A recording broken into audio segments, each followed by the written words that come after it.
Live with CDP Sports Talk, a weekly sports and entertainment podcast sponsored by Barry Cullen Chevrolet. Live on YouTube, Facebook, Twitter, Twitch, and LinkedIn.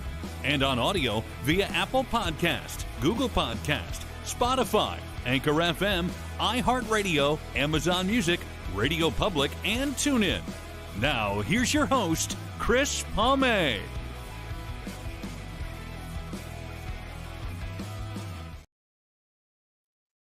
Good evening, everybody. Welcome to Season 5, Episode 38 of Live with CDP Sports Talk, sponsored by Barry Cullen Chevrolet Dealership, 905 Woodlawn Road West in the Guelph Auto Mall. Check out barrycullen.com for the newest selection of new and pre-owned GM vehicles, or give them a call at 519-824-0210 and tell them Chris Palme, aka CDP, sent you there as well. And also, guys, you can now do pre-orders of the all-electric Cadillac Lyric or the all-electric Silverado pickup truck as well. They do have a Cadillac Lyric right now for test driving. If you want to do that, just pre-book through the website or give them a call as well. Again, I want to say good evening to everybody, and I'm looking forward to speaking to my guest tonight.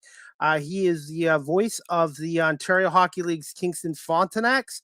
I hope I have his name right. His name is Allan Etmanski, and he's the TV voice for the Frontenacs on Your TV in Kingston. And also he does some play-by-play for the RMC Paladins, who play in the OUA hockey as well. So looking forward to speaking to Allan about the Kingston Frontenacs and maybe previewing a little bit about the OHL playoffs, especially on the Eastern Conference side as well. Just bear with me, guys, and I'm going to bring Allan Etmanski on. And again, this podcast show is also going to be on radio station WQEE 99.1 FM, The Key in Metro Atlanta.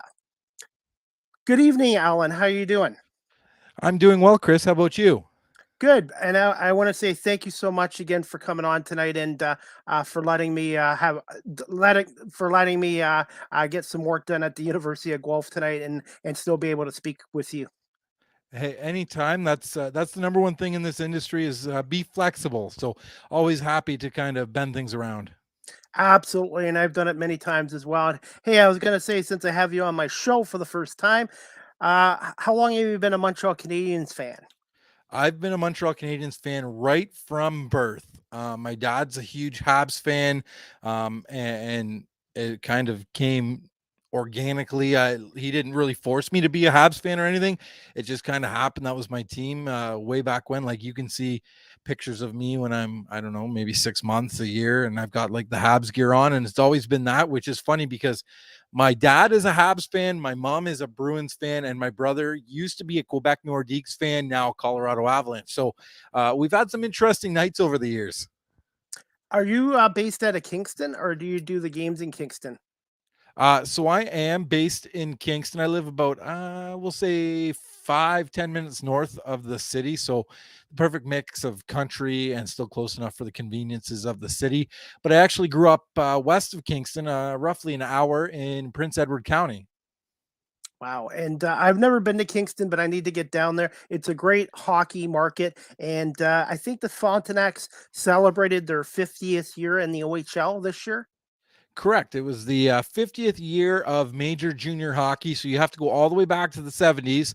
And it kicked off with the Kingston Canadiens up until, I want to say, the mid to late 80s. And then there was a year where Lou Kozowski, he was a businessman out of Peterborough, bought the team, wanted a fresh start, wasn't happy with what the Canadiens were doing. So he went and he wanted mean, tough hockey. It was, I think his slogan was real hockey is back or something along those lines. Changed up the color scheme, the name. They came in, they were the Kingston Raiders. They were black, silver, white, kind of like the Raiders football team. That lasted a year. Lou threatened at one of the last games against, I'm trying to think who it was. I can't remember who it was, but he threatened on the radio. He said, I'm moving the team to Owen Sound. We're going. I've got the moving trucks packed. And he did. He did have the moving trucks packed. And he was ready to leave before at the last hour a group came in, saved the team, headed up by Bob Addersley and Blair Wren. They bought the team, went back to the old EPHL Kingston Frontenacs days, and then here we are with the black and gold and the Kingston Frontenacs as we know them today. And ironically, Guelph lost their team to Owen Sound in 1989, who became the Owen Sound Platers and then the Owen Sound Attack. And I think Owen Sound is a tremendous hockey market. And obviously, Guelph has been the last 30 years. And I remember the Kingston Canadians growing up in the late 70s and 80s wearing those Cooperalls and wearing the Montreal Canadian colors as well. Last year, was it last year or maybe the year of COVID? I can't remember because everything blurs these days and time just flies by. But it was over the last 5 years for sure that the Kingston Frontenacs did a throwback night where they wore Kingston Canadian sweaters. They had the blue pants, red and blue gloves, and it went over fantastically. Fans loved it, brought back a lot of memories. They honored some of the members from the team. They had some of the ownership groups still on hand. And then they retired Chris Clifford's number. And for junior hockey fans, they'll know that Chris Clifford was the first goalie in the OHL to score a goal. I actually didn't know that. Now I know. Yeah, he played a year of junior A hockey in Brockville, and then came and played for the Frontenac or the Canadians, now Frontenacs. And it was a game against I want to say the Toronto Marlboros. It was a game against the Marlboros, and the puck went down the ice, rolled up on edge, and it was rolling towards the net. And one of the Marlboros defensemen was cutting in and would have picked it up, but it was Mike Maurice who cut in and stopped that Toronto Marlboros player from taking that puck from going in the net. And Maurice just kind of guarded it as it rolled in, and Chris Clifford got his first goal. And Kingston won a long history of hockey. And some of the guys I think of when I think of Kingston hockey, Kirk Muller, who actually played his junior hockey with the Guelph Platers for a couple years as well, and Doug Gilmore. And then I think the lead band member from Tragically Hip was from Kingston as well.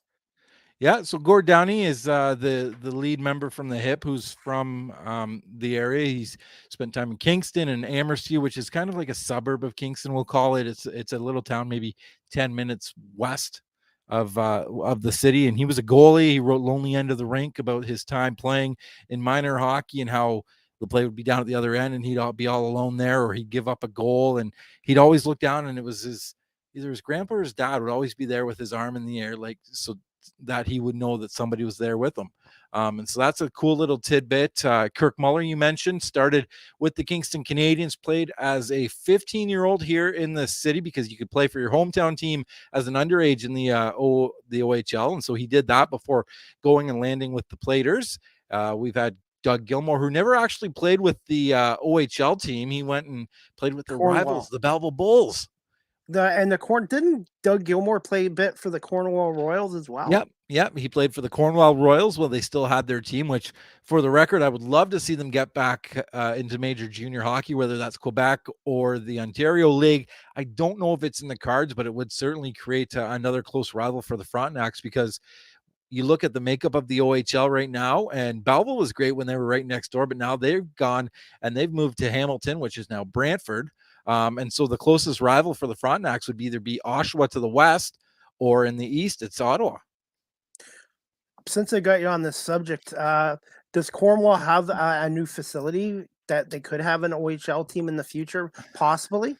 So they've got a facility right now that could probably house a team for a year or two as like a temporary fix, if they wanted to kind of test the waters a little bit. But they would definitely need some kind of plan to build a new facility, because these days, major junior hockey, it's all about boxes and revenue and ticket sales, and they just don't have that in their rink. Their seats, I want to say it holds maybe 5,000 people, but it's very old school. It's got like the moat around the front of it that you see in some of the older rinks. It doesn't have any luxury boxes. The scoreboard's a little bit outdated. It's an older facility. You definitely have to retrofit it. And also, since I got you on this subject, I remember the last time the OHL was in Brantford from 78 to 84. Long term, they're saying short term, it's only for 3 years. But do you think the Brantford Bulldogs will be in Brantford longer than 3 years? I 100% think that this is going to end up being a permanent move for the Bulldogs to Brantford. There's a lot of reasons for this, namely being that the money that's been put up for the renovations and that kind of thing, just to me, you look at that and you're not doing that if it's just a temporary thing. That's kind of more of you're doing that if it's a permanent thing. The OHL also approved the name change from Hamilton Bulldogs to the Brantford Bulldogs, which to me, again, screams more of a permanent thing. And then the interesting tidbit, and I didn't really see it covered a whole lot in junior hockey circles, but not long ago, Brantford started the discussions about building a new arena. And I don't know if it's been approved or if it's been declined or whatever, but they've started those discussions, which to me seems like something you would do if this is going to be a long-term solution. And Brantford has changed a lot since '84. I think their population now is over 100,000. They have more corporations than they did back then, and I think they're realizing how much an OHL team means to a city and an economy. And I really hope that this works long term. Just like I'd like to see Cornwall back, and look how successful North Bay has been coming back in the league as well. So cross their fingers, and we'll see what happens. And I would love to see Belleville at some point to come back to the OHL as well, in my opinion. So there are teams in the OHL that I think if a buyer stepped up and said, I want to get in the ownership game in major junior hockey, I think there are teams to be purchased. And you knocked right on the door that Belleville, there's talks that the Belleville Senators might move to Ottawa once they get their downtown rink figured out. They have the one in Canada sitting there. It would make sense. Have your farm team right in the back door. And Belleville would knock down the door to support a junior team. The AHL just hasn't caught on like I think they thought it would. And there's a lot of different reasons for that. Mainly, it's not the Bulls, it's the Sens. So that right there alienates a lot of people. Two, it's professional hockey. So players are going up, they're going down. The roster you see on a Wednesday night is completely different from the one you're going to see on a Friday or Saturday. And so there's just not that connection with the public that you have with a junior hockey team. And the whole situation left a sour taste in a lot of people's mouths where they haven't returned. And one other team I wanted to ask you about, they have done well on the ice, but the attendance hasn't been that great since they've been in Mississauga. Is the future of the Mississauga Steelheads? I know they have a really good, strong ownership group, but I think they're averaging maybe 1,600 fans a game, and now in this day and age, you're not going to break even on 1,600 fans a game. Not at all. And it's always been ever since they moved to Mississauga, everybody's always kind of mentioned that is that the attendance numbers aren't very good there. They did host a Memorial Cup. People forget that. They hosted a Memorial Cup about maybe a decade ago, if memory serves me correctly. But again, that was during the Eugene Melnick years where he could toss money around and made things come to them, but they've never caught on in that area. And everybody always wonders, how's this team staying afloat? And I think it's getting to a point now where they're really going to have to step back and take a hard look at it. And anytime we talk about teams that might get purchased or might be relocated, there's a few that always come up, and Mississauga seems to be leading that. Okay, Alan, before we get into some questions, just quick thoughts on the Memorial Cup being awarded to Saginaw, Michigan for 2024. I think the first Memorial Cup in the States in 26 years, I believe. Yeah, you'd have to go all the way back to 1998, I believe, and it was in Washington then. Spokane hosted it, and that was the last time it was south of the border. And I know a lot of Kingston fans are upset and angry about it, but when you look at it, Saginaw had everything going for them. First of all, they've got the the name escapes me right now, what they call the underage kids who get Michael advanced. Meza. The Michael Mezia, but there's a name that they call it that allows him to play before he's 16, and so they've got that going for them, which the league wants to market. Why wouldn't you? He's a fantastic talent. Then the second thing is they've got a competitive team who will be in the mix next year. Dave Drinkle at the GM chair, Chris Lazary as the head coach. They've really done well there to build that team this year. They're in the playoffs, middle of the pack in the Western Conference, which was very much a heavyweight battle for the top half of that Western Conference with the likes of London, Sarnia, Windsor, even Kitchener. I know they were at the bottom of the conference, but they made some massive moves too. So it was an arms race over in the West. And for the most part, I mean, I know that They pretty much stood pat, but they're right in the mix for who might come out of the West this year. They've also got the Parika kid, who's fantastic on the blue line for them, and so there's the other box that's checked, is that you've got a competitive team who can really challenge for a league title and a Memorial Cup title. And then you look at the arena. The arena's had some renovations over the last little while, and there's ongoing things that they'll be doing to it in the off season to kind of get it up to what they need it to be. Plus, they've got event space on hand to be able to host other events that go along with the Memorial Cup. And the city, they've did site tours and all that kind of stuff, and everybody liked it, everybody approved of it, and so it was really a solid bid for me. And I kind of from the get-go would have ranked Saginaw as 1, and then you could say Kingston and Sault Ste. Marie as 2A, 2B, and then Niagara as the 4th option. And Saginaw's got a couple of minority owners from the Red Wings, I believe, Jimmy Davillano and Chris Osgood. Yes, it's turning out to be a great story down there. And I know when they first were awarded the franchise, a lot of people in North Bay were upset because that was the North Bay Centennials franchise. If you trace it back, they moved.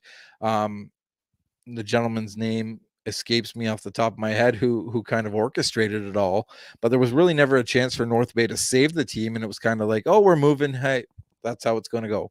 And so it left a bad taste, but they've turned into a really good story. And the work that they've done there has been impressive to watch, because you need your American teams. There's only 3 of them in the OHL. You need them to be competitive. And right now you've got both Flint and Saginaw in the playoffs, which is great to see.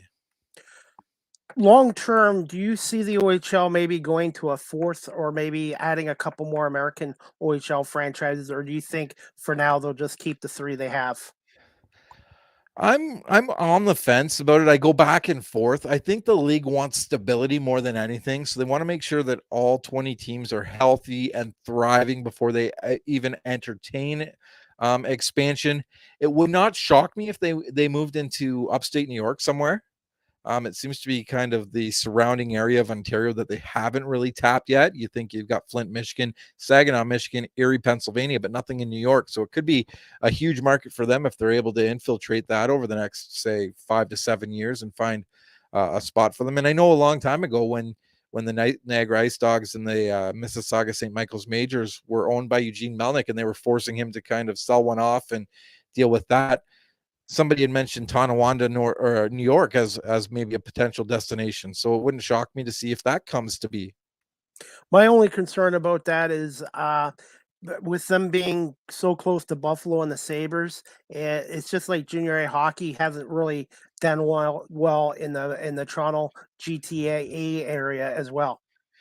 Yeah, and it's the Toronto area is tough because there's a lot of factors at play there. You've got a ton of battling for the entertainment dollar, concerts this time of year, baseball in the winter. You've got the Leafs and the Raptors and a million other things going on, and so it's hard to kind of grab the attention when these things are operating with multi-million-dollar marketing budgets, and there you are just trying to make some kind of a go of a junior hockey franchise.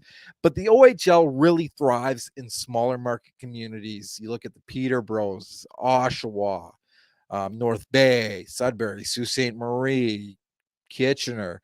Those are the markets that the OHL was built on. Those are the markets that the OHL thrives on. And I think the sooner that they realize that, the stronger they are moving forward. Absolutely agree with you on that as well. I'm just going to get into some questions for you, Alan. I'm out of Guelph, so obviously I follow the Guelph Storm as well. Can you just tell my audience here in the Guelph area just a little bit about yourself, and where did you attend school, and did you have a mentor or mentors when you were first starting out in the media broadcasting industry? So I probably got my start way, way younger than a lot of people do. Growing up in Prince Edward County, the cable service there was all community run television, and we had super fortunate to have 2 tier 2 junior A hockey teams in maybe half hour of each other, one right in my hometown of Wellington, Ontario, the Wellington Dukes, and then down the road we had the Trenton Golden Hawks. That's their name now. They were the Trenton Sting back then. And every so often, every year they'd get, I don't know, maybe 7-10 games broadcasted. And so at about 14 years old, I kind of got the nod to go in and call a hockey game there. And growing up in the Prince Edward County region, we were right next door to the OHL's Belleville Bulls, and on 800 CJBQ, Jack Miller always had the action for the Belleville Bulls on AM radio, also known as the voice of the Global Game of the Week when the OHL CHL used to be on Global too. And so growing up, it was what you did on Saturday nights. You listened to the AM radio, the Bulls game if you weren't there. And so growing up, I heard Jack. I'm like, hey, that sounds pretty cool. Like that could be a way into hockey if the whole playing thing doesn't work out, which we all know now, like the odds are better that you're going to win the lottery than make it to the NHL. And so I kind of dabbled in that a little bit when I was 13, 14 years old and went through high school. I was still playing hockey at this point. And then I got to grade 12 and they ask you the question, well, what do you want to do when you get to post-secondary? And I was like, well, I think I kind of want to go into radio. And so I did a year at Loyalist in Belleville, and at that time, they didn't have a specialized sports program or anything of the such. It was just they had the radio, they had the broadcast journalism, they had the television program. And so I chose radio. Radio always fascinated me, the whole theater of the mind where you could be watching a hockey game, but you can make it your own, always appealed to me. Or you could be telling the story of something happening and be able to paint that picture with your words, always really grabbed me. And all through it always stuck with me. If you go back and ask my mom, she'd say, yeah, we could see early on you were going to be somebody that was in the media.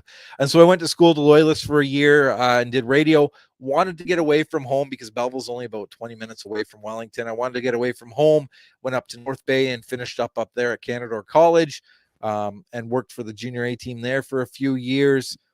Spent a year in Thunder Bay and then came back to Kingston.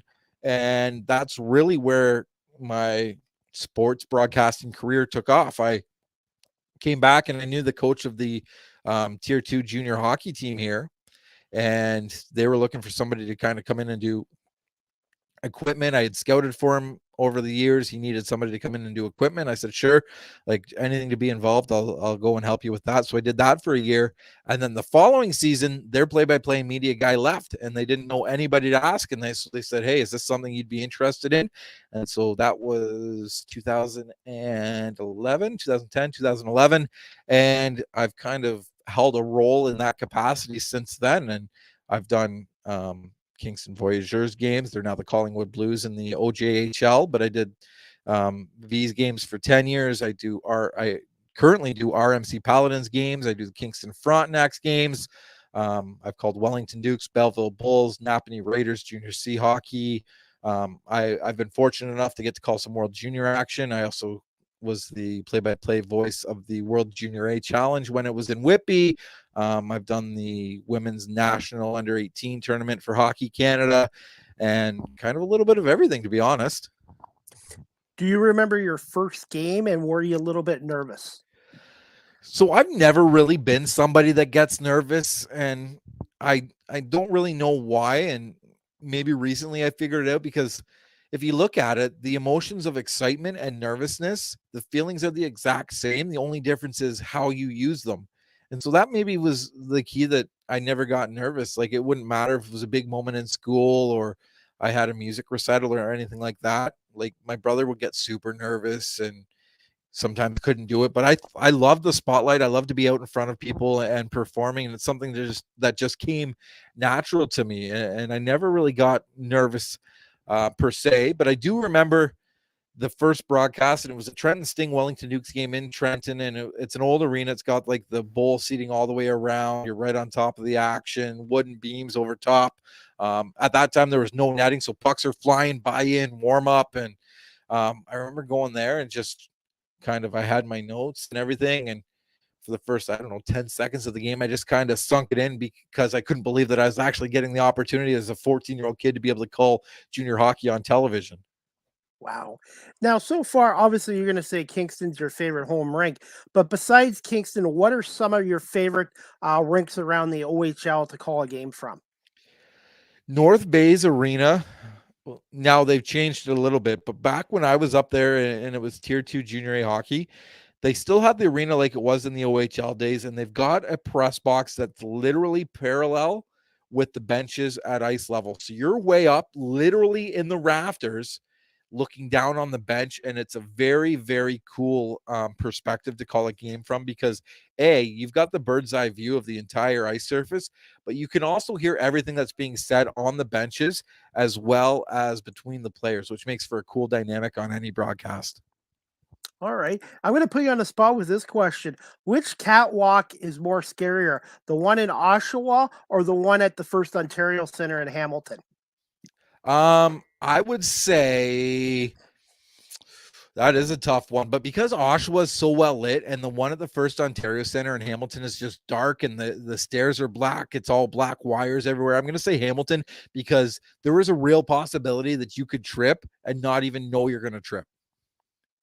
Wow. And I went up there to cover a game last year for the OHL Championship Series. And thankfully, Reese Dumani, he was nice enough to show me the back way. And I had to huff and puff and go upstairs. But the back way to me was a lot more safer than going up the catwalk, because it's just very intimidating, especially if you have a fear of heights. Oh, absolutely. And the first time I was ever there, I was filling in for Jim Gilchrist, the Kingston radio play-by-play broadcaster. He's like, oh, you just go here, here, here, and then you're in the booth. I'm like, okay, great. Sounds super easy. I'm not going to have to deal with the catwalk or anything. I get there, and like, to get through the media entrance at the First Ontario Center, it's a huge step. There's a huge steep staircase. You walk down, and then you're in the bowels of the arena. Then you got to take an elevator. It's an old rickety elevator all the way up. And then you get out, and it's just dark, and there's no arrows. There's no signs. There's nothing. And so you're on your own to figure it out. Definitely. And how glad were you to see the OHL return back to the Eastern Conference and the Western Conference? Because I know with the pandemic, it shut the league down for a year and a half, and then last year, I think you guys just all played the same conference division teams for that year. I don't think I've ever been as excited as I was this year to see a little bit of a variety in the opponents. The last COVID season, where you saw the same team for 12 times during the year, Yeah. by the end of it, you just got so tired of it. The players got tired of it, and fans, I think they got tired of it too, because you've seen this. It's nothing new. Why am I paying for a ticket for this? So it was awesome to see the entire Eastern Conference, but B, also get that home and home with the Western Conference as well, which meant we saw the Sarnia Stings, the London Knights, the Kitchener Rangers, the Windsor Spitfires, all those teams. I've been saying this for years, and I don't know if the league will ever do this, but I would like to see the Eastern Conference and Western Conference teams play 4 times a year instead of twice. And then when the teams play together, just have them play back-to-back games in that city instead of having them play once here and then a couple months later to save on the travel costs. That's interesting. I could get behind that, playing 4 times a year, 2 at home, 2 on the road, because I certainly think that the teams would benefit from a bit of a bump in the gate revenue just from having this once a year team now and twice a year. And it makes it kind of that must-see game if you're a casual fan. And London always draws well, Kitchener always draws well, Windsor always draws well, and it makes sense from that financial standpoint. Yeah, definitely. I don't know if the league will listen to me, but hey, I got a bit of an update for you. At last count, about 20 minutes ago, Kitchener was up 4-2 over Windsor going to the third period at the WFCU Center. Oh, that's interesting to me. And I think a lot of people wrote Kitchener off heading into the playoffs just because there was a little bit of turmoil down the home stretch. They fired their coach. They were on the bubble to make the playoffs. Were they going to get in? Weren't they going to get in? And then Sault Ste. Marie kind of bombed out, and so it made life a little easier for them. But towards the end of the season, they started to really gel and kind of galvanize. And I think they could be like upset Kings in the Western Conference. I really think there could be 1 or 2 upsets in the East and the Western Conference as well. So we'll see. Windsor's got a high-scoring offensive club, so 2-goal leads in hockey are not very safe. Never safe. And you nailed it. Why? Because it's junior hockey. These are teenagers, and usually anything can happen, and anything will happen. Absolutely. And hey, the last part of this question, Allan, did you have a mentor or mentors when you were first starting up in the industry, or a broadcaster particularly that you looked up to? I grew up watching a lot of Montreal Canadiens hockey, and early on it was Danny Gallivan, but as it kind of wore away. It became Dick Irvin Junior. And he was probably one of the first play-by-play voices I really can remember watching with my dad. I mentioned earlier about Jack Miller and growing up on him, watching the global CHL game of the week and seeing Jack and just being in awe that this guy that is on the morning radio show 20 minutes across the bridge is calling this game on cable TV coast to coast, and it all absolutely fascinated me.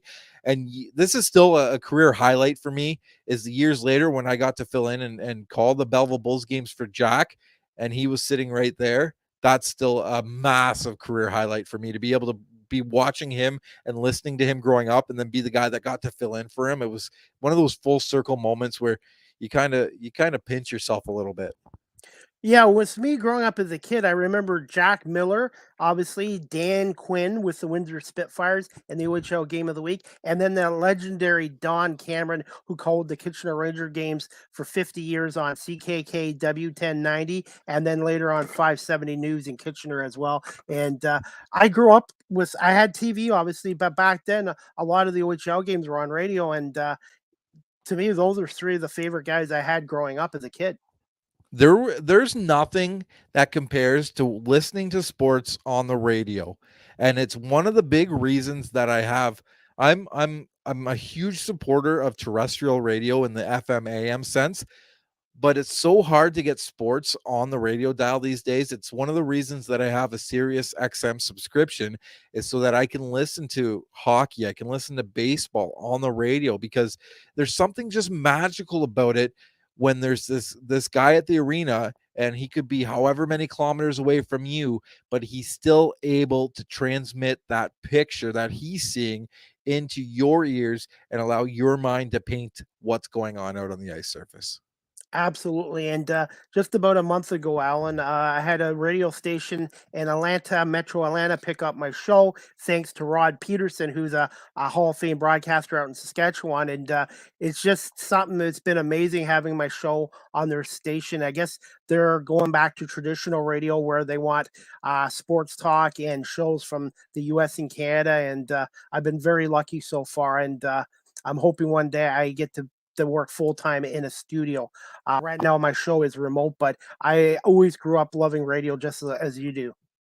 Yeah, it's interesting because here in Canada, it seems like they're trying to kill off AM radio and sports talk and that kind of thing. But in the US, there's a huge market for it, and it's almost kind of experiencing a renaissance lately, where it's starting to be built up again, and they're realizing that in this day and age of Spotify and Apple Music and YouTube, the things that get views and get listens and get eyes and attention are live sports. Absolutely. And live streaming too nowadays is where a lot of things are coming to as well. Yeah, it's all about the live events, because when you think about it, everybody wants to find out the result as it happens. The last thing you want is to, an hour afterwards, have somebody say, "Oh yeah, so and so won," and you don't want to be like, "Oh, I recorded that. I was set to watch it, but now I don't have to." They want to find out the results as it occurs. And that's what makes sports so special in that aspect. And if you go and ask any of the major television networks, there's a reason that TSN has 5 now, an infinite number of streaming channels through their web platforms, and Sportsnet's heading the same way. It's because live sports draw eyes, they draw views, they draw commercial money. Well said. And I'm now a new fan of the National Lacrosse League. And thankfully, now I can watch the game occasionally on TSN, the network, or I can now watch it on TSN Live on the website as well. And I want to say that the MLS was kind of the first professional sports league to kind of go with an exclusive streaming partner as the way to carry their games this season. Absolutely. And look at the OHL now. You can watch every OHL game in any market on the CHL television network as well. It's just amazing how much it's changed over the years. I can remember growing up, you were lucky if you got one OHL game a week on your local cable station through Global. Now everything's available to you at the click of a mouse. You just go click, click, click, and there you can watch it, or you can log on to your computer. And it's so good for the league because these kids are getting the exposure and the recognition that they deserve for all their hard work. And the league is in a position that it hasn't been in before. And it's going to be crazy to see where it actually goes. We already see it now in the NHL where in real time they can put up how fast a shot was, or how fast a player skating, or the distance that they've covered throughout the ice during a game. And it's coming to the OHL before we know it, and it's going to be so neat to see. Absolutely. Alan, are you still good for a few more questions? Absolutely. Okay, this one I had to ask you because like I said, being in golf, we don't get to see a lot of the Eastern Conference teams. Overall thoughts on this 22-23 Frontenacs team and their 50th season in the Ontario Hockey League, and some of the moves they made, obviously with trading Shane Wright to Windsor, and also Jake Murray to Guelph, and acquiring Ben Roger, a defenseman from the London Knights. So what a lot of people don't understand is I don't think Shane Wright was ever coming back to Kingston.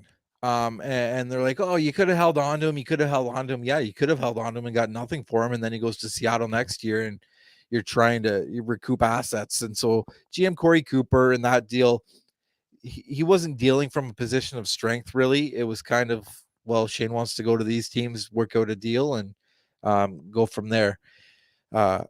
And so that kind of handcuffed him a little bit. Early on, he dealt Francesco Arcuri to Kitchener, which, again, they were trying to build from a Memorial Cup team next year. And to do that, you need assets in the form of draft picks. And so it made sense. If Arcuri's not coming back, well, why don't you deal him early on, try to get some draft picks for him, and see if you can build a winner. Overall, if you look at the season, I don't think I'd be off base in saying it's a little disappointing because they missed the playoffs by a single point. I think that's fair to say, and I wouldn't get any pushback from fans, the team, anything. It's a fair assessment of the way things went. There was certainly possibilities for them to make ground in the Eastern Conference and get into the playoff picture, and they just didn't seize it. I know that the company line will be that there was injuries, and there were, but there were other opportunities where maybe they faltered. You can look to a game like mid-February when they dropped one to Niagara. Niagara, the last place team in the Ontario Hockey League this year, and that's probably a game they would have liked to win. And it kind of looks like it, if you look at it from an outsider's view, that's the game that was the make or break one for their playoffs. What's the feeling right now in Kingston about this franchise long term with the ownership and your current GM Corey Cooper and your head coach Luca Caputi? I think Putty. That's right. He actually got his start coaching. He was an associate coach for the Guelph Storm, and I'm trying to remember who he worked under. It might have been Scott Walker or George Jared Burnett. No, was Jared Scaldi there? Yes, he was briefly. Yes. Yeah. So he was under Jared Scaldi. Okay. And I think we'll find out a lot over the next 2-3 weeks about the direction that this team will take moving forward. There's always the one thing you need to know about Kingston is the fans and the junior hockey team have always butted heads. It's nothing new. It's always been the way it is. The fans say, oh, the ownership doesn't care. Ownership says the fans don't care. But here we are. We still have a team, and we've celebrated 50 years of major junior hockey in the Limestone City. It's just the way it is.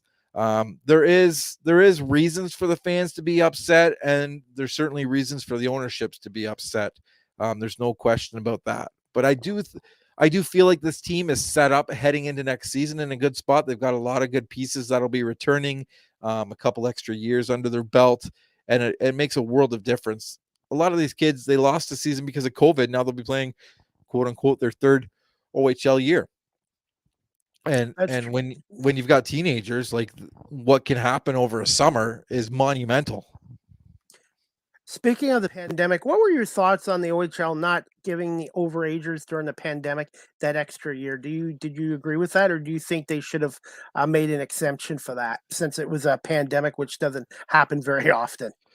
It's such a slippery slope because if you do it for one, and then you're gonna have to do it for the next year, and that kind of thing, and then the trickle down effect is great. And so it's not as easy as just saying, "Hey, these guys get an extra year," because then all of a sudden, if they get an extra year, that means that a 16-year-old somewhere is losing their space, and so they're losing that year of development as well. It's not as easy as just going on and saying, "No, they can play an extra year, and then we'll kibosh it the year after." Okay. And since I have you on here as well, Alan, what were your thoughts on Shane Wright's time in Kingston and overall the trade to the Windsor Spitfires? It's it's very Kingston that you would get this special status player, and then you only get him for a season and a half because of a once in a lifetime pandemic. It's just the way things go in Kingston. And it doesn't really shock me that it happened that way. But when you look at it, it was kind of it's neat to see how he grew as a player, because when he arrived in Kingston, everybody had high expectations for him, and early on wasn't really meeting them. He was kind of struggling to get up to pace in the OHL, because it is a big jump. 15-year-old playing with 20-year-olds, that's massive. But then that first year, he went away to the under 17s in November, and that seemed to give him some confidence in his game. And when he came back, he was a completely different player. He had confidence. He knew what he wanted to do out there, and really took off in the back half of that season. And then COVID hit and halted everything. And then we started fresh again the year after with a clean slate, new pieces. I think he probably would have liked to have a bit of a different role on the Kingston Frontenacs that season to really showcase his talents. But ifs and buts, candy and nuts, as they say. He made the best of the situation, and the big story at the NHL draft was that he fell to fourth. But hey, this kid still went top 5. Like, that's a great feat for any kid to even get to the draft, let alone actually be drafted.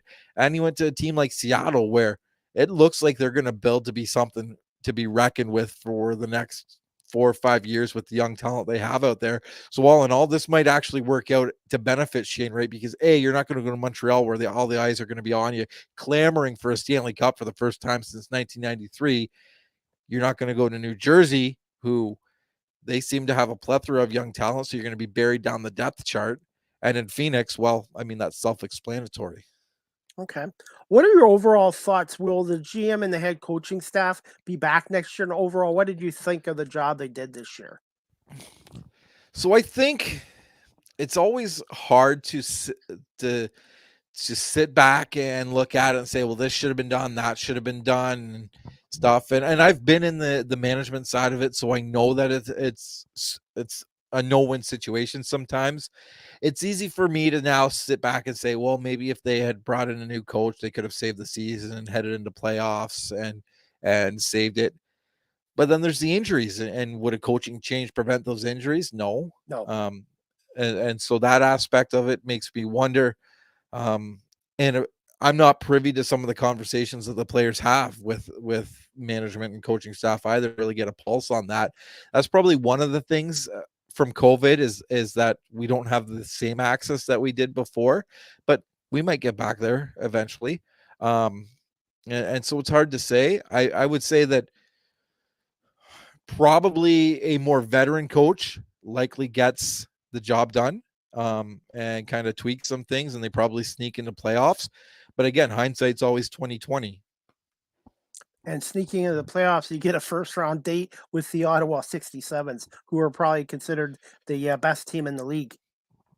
Yeah, Dave Cameron and Jim Boyd have just done a phenomenal job there. And as good as they're going to be in this playoff run, they're going to be even better next year, just because of the talent that they have returning and the way that Jim Boyd was able to add to the lineup without sacrificing his future. It's mind-blowing. Like, they added a defenseman like Pavel Mintyukov, who is out of this world good, and they don't really have to give up like 10 draft picks to do it. It's mind-blowing to me. One thing is, I find the last 2 decades, the last 20 years, the Western Conference has been considered the stronger conference over the Eastern Conference. Do you see the future of the Eastern Conference eventually getting up to standard with the Western Conference, or even surpassing it? There's a lot of big money in the Western Conference, and so I think it's always hard to match that. And it's always, at least for the last 10, 15 years, it's kind of been that way. I I don't know if it'll ever kind of flatten out. It's tough to assess. There was a time when the Eastern Conference was kind of seen as like the superior conference, and I can remember in the late 90s, even the early 2000s, everybody's kind of like, oh, the who's going to come out of the East this year? The West's going to have their hands full. And now the script has flipped, and that might be a byproduct of junior hockey, where it's cyclical, where it just kind of goes through that process where, okay, it's the Western Conference's turn, give it 5-6 years, and it's going to be back to the Eastern Conference. What do you think of the OHL going to a draft lottery? It was kind of cool this year. I think it prevents teams purposely tanking in that aspect, because you've only got a 40% chance. And as we saw this year, Niagara didn't even get the first overall pick for the draft coming up. And so it's interesting in that aspect that, hey, it's not a slam dunk that you're going to get that first overall pick, and it makes things competitive. And it also gave fans a reason to kind of stay tuned to it and kind of pay attention after their teams are out. Okay. Now, this first question you've already answered, but second part of it, I wanted to ask you, as an OHL fan and it covers the league, but I don't get to see much of the East. Hopefully that'll change. Who are some players on the Frontenacs next year specifically that OHL fans should keep a close eye out from your team next season? I would say that Paul Ludwinski is set to have a breakout year. He's been hampered by injuries this year. Early on in the season, coming back from Chicago's camp, had a concussion. Later on, a high ankle sprain to wind up the season, and that took him out of the last 3 weeks of the season. So he'll be one to keep an eye on, because when he was healthy, he got off to a bit of a slow start when he returned to the Kingston Frontenacs, looked to be finding his form, and then got injured again, and so we didn't get to see it. Looking through the roster, who else might spring to life a little bit? Gabriel Frasca, with another year under his belt, could find himself in a top 6 role for the black and gold. And then I think that there's going to be some big things ahead for both Nathan Poole and Gage Hayes for the Kingston Frontenacs. And of course, Ethan Miedema is probably going to have a year, but he's the one that, if you look at the roster, everybody's going to pick him out. Gage Hayes and Nathan Poole really, when the trades happened in the back half of the season, saw their playing time elevated and their roles expanded, and they took it and ran with it. And now Nathan Poole did get injured down the home stretch, wasn't 100%, but Gage Hayes really, you could notice it watching the games that he saw some improvement in his play, and Nathan Poole too before he got hurt. And those would be probably 4 guys that I would expect to have big years next year for Kingston. Okay. Just quick thoughts on Jake Murray on his time in Kingston before he was traded to the Guelph Storm. Jake Murray was a great kid, and he's probably too smart to be a hockey player, to be honest with you. A super smart kid, super nice kid away from the rink, always made time for everybody, and did the community things that you like. And just, his parents should be super proud of the kid that he raised, because he's just that model player that you want guys to be like. I can't say enough good things about him. And how has Ben Roger did fit in from the London Knights? I always liked him when he was a defenseman with the Knights. Yeah, so Ben Roger, he probably would have been he was on Kingston's top pairing this year, along with Quentin Burns. And again, the injury bug just plagued Ben Roger with concussions this year, and couldn't get healthy. And it seemed he'd come back, and then a week and a half would go by, and then he'd be injured again. But it was good to see him at the end of the season be able to sign an amateur tryout contract with the Belleville Senators. And so they're going to get him up there and see what he's all about, because his signing period with the Senators, it was a 2nd-round draft pick a few years ago. That signing period is wrapping up in their near future. And so they want to see what they've got in him and see if he's worth signing or letting him go back into the draft. How is Kingston's overage situation for next year? It's a good question. I think we'll find out a lot after the OHL draft and the U18 draft and the import draft, and see what that is. Their number 1 goalie this year And I want to say number one because it was really number 1A, 1B. They were both fantastic and maybe the best duo in the Ontario Hockey League this year. But Ivan Zhigalov was the veteran. He's an import. He would have been one of those OA spots next year. And so my gut tells me they're probably moving on for him and not having him back, which means that there would be 3 OA spots open for the Kingston Frontenacs, and depending what they want to do with them. Okay. And finally, I just wanted to ask you, what are your thoughts on the OHL playoffs, specifically the Eastern Conference, since you covered that conference more than the West? And do you see any possible upsets in the first round between Ottawa, Oshawa, North Bay, Mississauga, Barrie versus Hamilton, and Peterborough and Sudbury? So out of all of those, the 2 teams I would keep my eyes on for upsets would be Sudbury and Hamilton. They Really, both Hamilton? they both seem to be playing improved hockey of late, and Hamilton has 2 absolute snipers in Nick Lardis and Sahil Panwar, who tore it up after they got traded from Peterborough to Hamilton. Um, and it just, the production from them down that backstretch for the Hamilton Bulldogs was enough to have me take notice of what they were doing, and I think they could probably surprise. Will they? My money's not on it, but it wouldn't shock me if they did. And the Sudbury Wolves, they've been playing a much better brand of hockey after their coaching change. And early on, they didn't get the results, but you have a new coach. He brings in a whole new system. It takes a little bit of time for things to take effect. And I think that they could be poised for an upset as well. And look at the job Jay McKee's done with the Bulldogs, because they traded George Diaculo, Ryan Humphrey, Ryan Warrington, OHL champion type players to the London Knights and Hamilton. And then they traded Logan Morrison, who's I think he was an MVP in the OHL finals last year, Guelph native as well. So hats off to the Bulldogs and Jay McKee for the job he's done. Yeah, it was thought to be a rebuilding year for the Hamilton Bulldogs when they sold off everybody, but it again, sometimes it's addition by subtraction, and you dealt those guys out, and these younger guys get a bigger role, and it's kind of a, what do you want to do with this situation? And they've taken it and made the absolute most of it. Okay. And just quickly in the West, you got Windsor, Kitchener, London and Owen Sound, Sarnia and Guelph, and Saginaw Flint. Do you see maybe an upset in those 4 series? I would say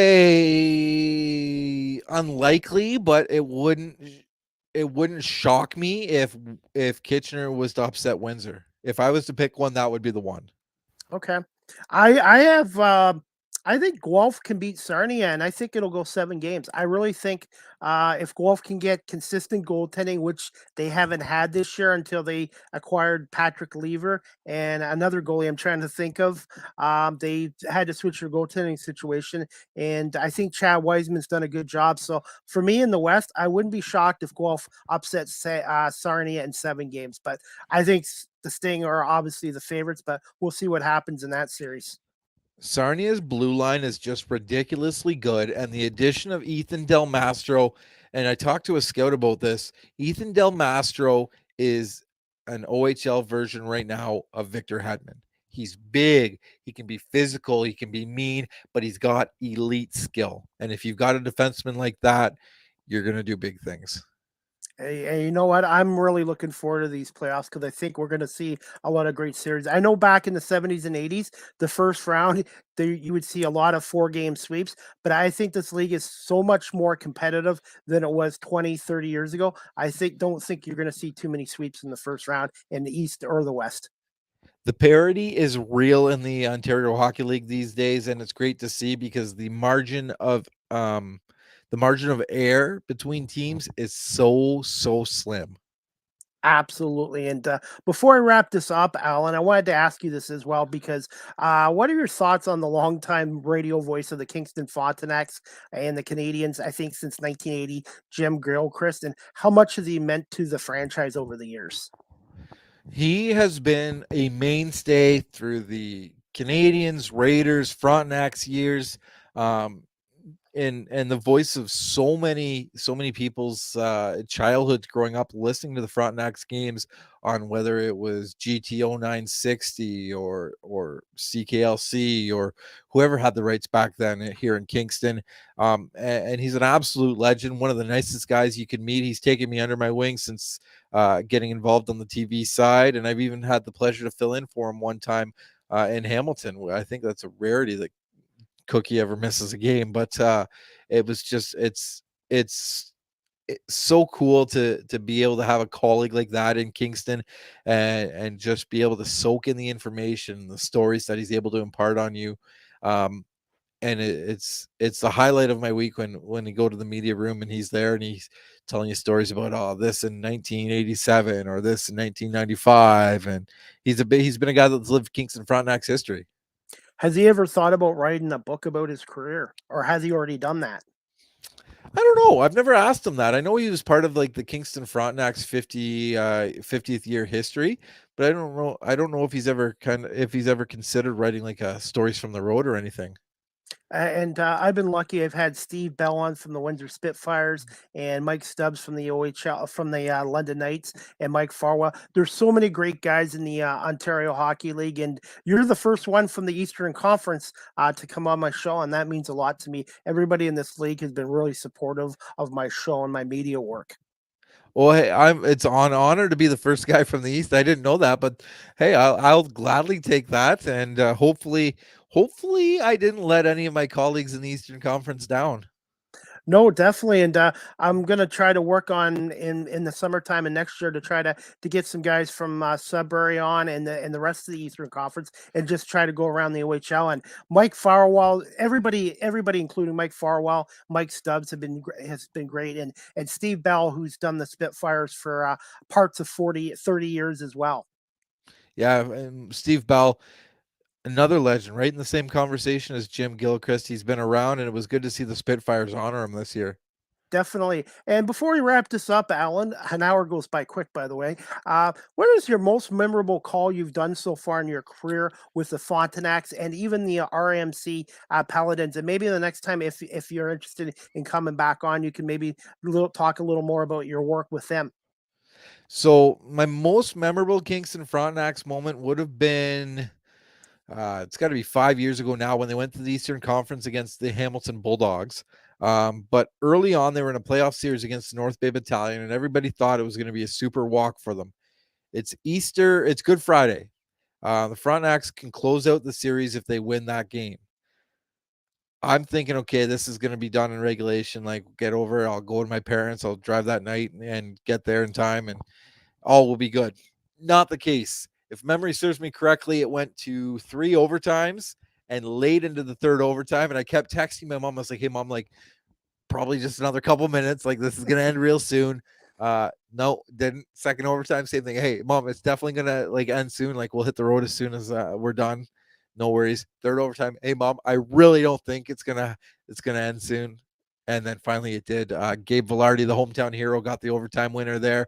And it was just a fantastic effort from North Bay to keep it that close for so long. And then for the Paladins, it was the season before COVID, and they made it to the playoffs, which was the first time I think in a decade they made it to the playoffs, went up against Carleton and bowed out.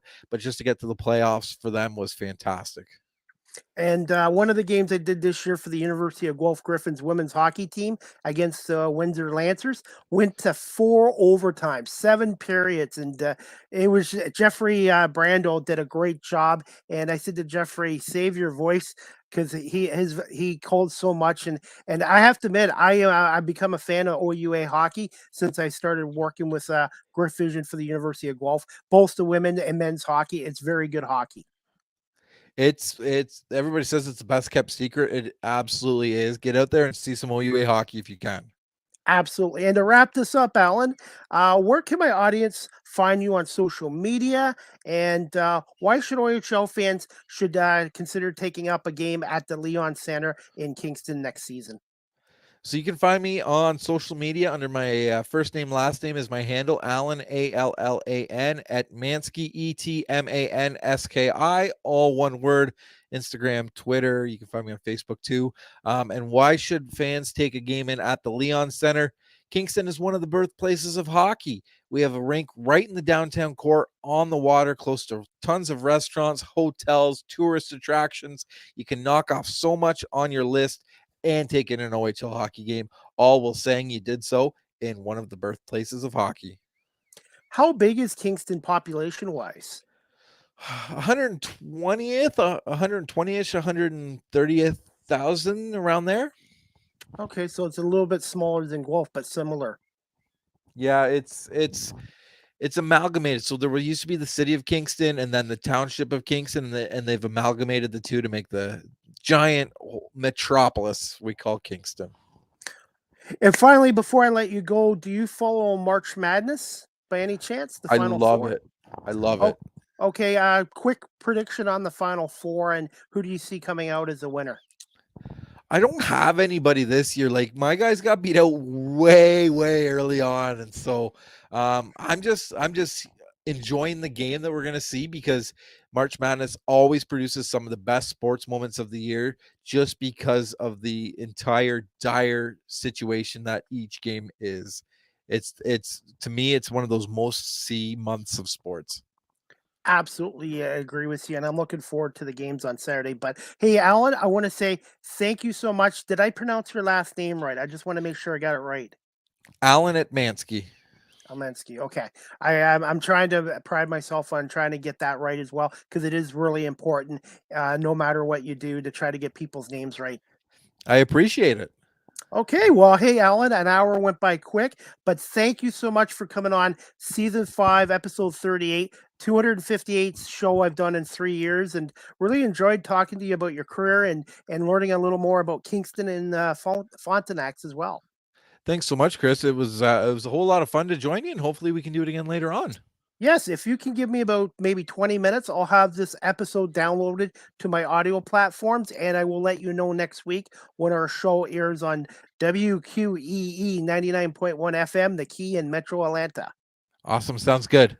Thank you so much, Alan. Have a great night, and good luck to your Montreal Canadiens tonight and the rest of the season. Thanks, Chris. Appreciate it. Thanks, Alan. Thanks. All right, guys, I hope you enjoyed season 5, episode 38 tonight with my guest, Allan Etmanski, the TV voice of the Ontario Hockey League's Kingston Frontenacs, and also does play-by-play work for the RMC Paladins of OUA hockey here in Ontario as well. Before we wrap up this episode tonight, guys, I'm going to show you a little bit of a clip from Buffalo Bandits National Lacrosse League player Chris Cloutier from a week ago when I covered a game in Buffalo where they lost 13-8 to the Colorado Mammoths. Chris Cloutier, courtesy of my YouTube channel. So, like you said, tough one. On to the next one. San Diego's ahead of us. Really good squad. We got to buckle down and get ready for that trip. I know Colorado has had some success against you guys, and obviously the flashback goes back to June, of course, where they won the biggest game of all. But it seems like they play you awfully well. Anything in particular? Yeah, I don't know what it is. We obviously talked about that in the locker room. It's something that I don't know if it's our warm up or what. Obviously it's also really tough to win games with that many penalties. It's tough to get in a rhythm for either team if there's that many penalties. And we thrive off being in a rhythm, playing our game and in a flow and using each other, and that's tough to do when it's just penalties either way. Was that rhythm also hurt by another change in the offense? I think we've talked about this a couple of times. Chase comes in, guys come in and out. They're all great players, but again, building back that chemistry with a different group of guys, is that part of it? I don't think so. I think Chase came in and picked up right where he left off, and everyone was excited to have him back, myself especially. Chase is one of my best friends on the team, and he's a huge part of his team. He had a great game tonight, great, homecoming, and, he's got a big role on this team, and we're pumped to have him back. And I wouldn't say that the change in the lineup has anything to do with it. We've been changing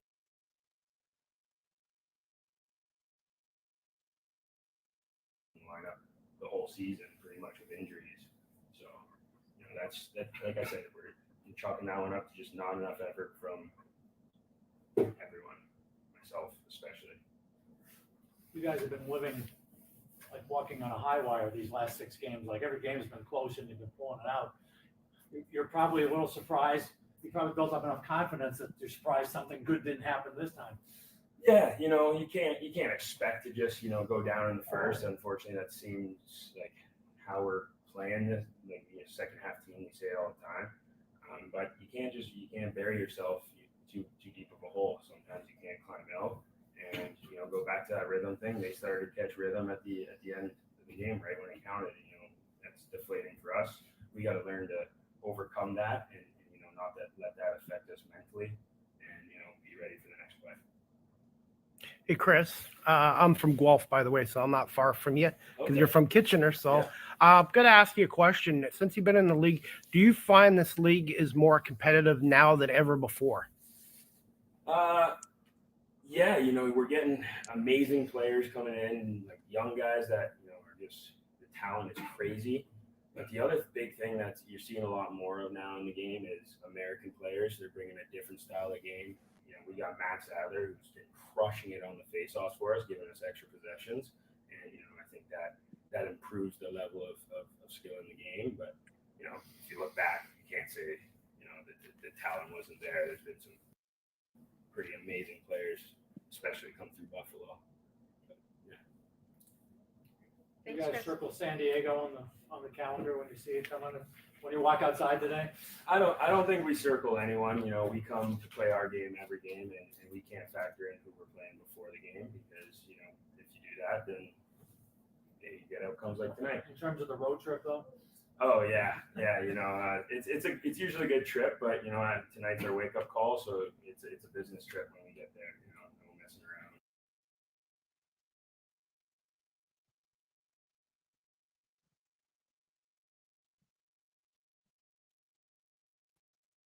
All right, guys, that clip was courtesy of my YouTube channel. That was number 2, Chris Kluche from the Buffalo Bandits after their loss to Colorado a couple weeks ago at the KeyBank Center. And the Buffalo Bandits, after their big win, 7-6 in overtime last Saturday night in San Diego. The Buffalo Bandits, who are 11-3, first in the East, are taking on the Toronto Rock, their most hated rivalry, this Saturday night, 7 p.m. at the First Ontario Center in Hamilton. If you can't make it to the First Ontario Center to see the Rock and Bandits play, I figure there's going to be at least 10,000 fans there. You can watch it on TSN's Game of the Week with John Abbott, Pat Gregor, and Ashley Dawkin. They do an amazing job on their telecast as well. And check out the National Lacrosse League's website at nll.com as well, guys.